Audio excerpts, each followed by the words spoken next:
Picture this. A tiny village sits beside the Tiber River. It has no great army, no magnificent palace, no vast empire, just a few wooden huts surrounded by enemies. Yet over the next several centuries, this insignificant settlement would conquer millions of people, dominate 3 continents, and build one of the greatest civilizations the world has ever seen. So how did a city that wasn't supposed to survive end up ruling the ancient world? This is the incredible rise of Rome. Every great civilization has an origin story. For Rome, that story begins not with history, but with legend. According to Roman mythology, a princess named Rhea Silvia gave birth to twin boys, Romulus and Remus. The Romans believed their father wasn't an ordinary man. They believed he was Mars, the god of war. Fearing the twins would one day claim the throne, the king ordered them to be thrown into the Tiber River. But fate had other plan. Instead of drowning, the basket floated safely to the riverbank. There, according to legend, a she-wolf discovered the crying babies.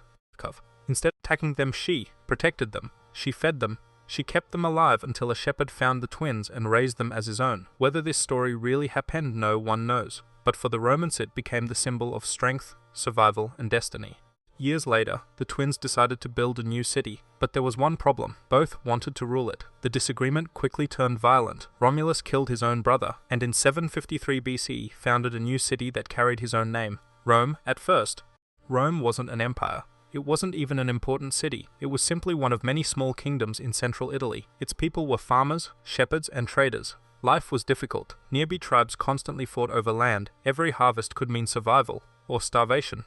But Rome had one enormous advantage: its location. Built beside the Tiber River and surrounded by 7 hills, the city became easier to defend and easier to trade with neighboring communities. As the years passed, Rome slowly grew stronger. 7 legendary kings ruled the city. Some built temples, others constructed roads, bridges, and defensive walls. One king even ordered the construction of massive drainage systems that transformed muddy land into the famous Roman Forum. Little by little, Rome stopped looking like a village and started looking like a real city. Around 509 BC, everything changed. The Romans overthrew their last king. They no longer wanted one man to hold absolute power. Instead, they created something revolutionary: the Roman Republic. 2 elected consuls now governed the state, while the Senate advised them. It wasn't a democracy like today, but compared to many ancient kingdoms, it was a remarkable political experiment. This new system made Rome stronger than ever, because while neighboring kingdoms depended on one ruler, Rome depended on institutions, and institutions survive longer than kings. Once the Republic became stable, Rome began expanding. One city after another joined the Republic, some willingly, most by force. The Roman army became famous for its discipline. Every soldier trained relentlessly. Every battle followed strict organization. Unlike many ancient armies, Romans learned from every defeat. Every loss made them stronger. Within a few generations, almost the entire Italian Peninsula belonged to Rome. But an even greater enemy waited across the Mediterranean. His name was Hannibal, commander of Carthage, one of the greatest military geniuses in history. Instead of attacking Rome by sea, he did the impossible. He marched tens of thousands of soldiers and dozens of war elephants across the freezing Alps. No one expected it for years. Hannibal crushed Roman armies again and again. Many believed Rome was finished, but Rome refused to surrender. Instead of giving up, they rebuilt their armies, again and again.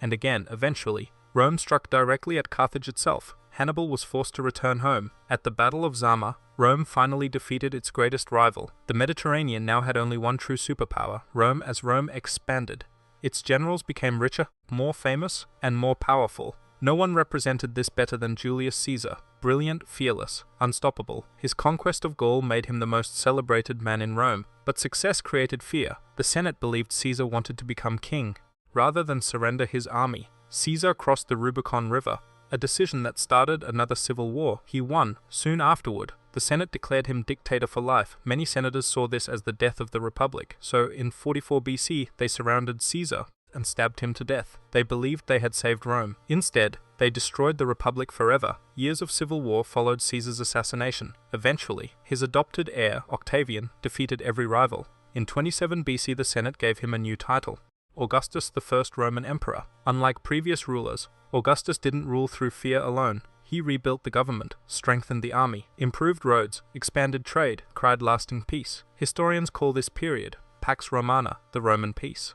For nearly 2 centuries, the empire enjoyed remarkable stability. From Britain to Egypt, from Spain to Syria, Rome ruled over millions of people. Its roads connected continents, its laws shaped civilizations, its architecture still inspires the modern world. What began as a tiny village beside a river had become the greatest empire the ancient world had ever seen. But no empire lasts forever. The same power that made Rome unstoppable would eventually become the reason for its downfall.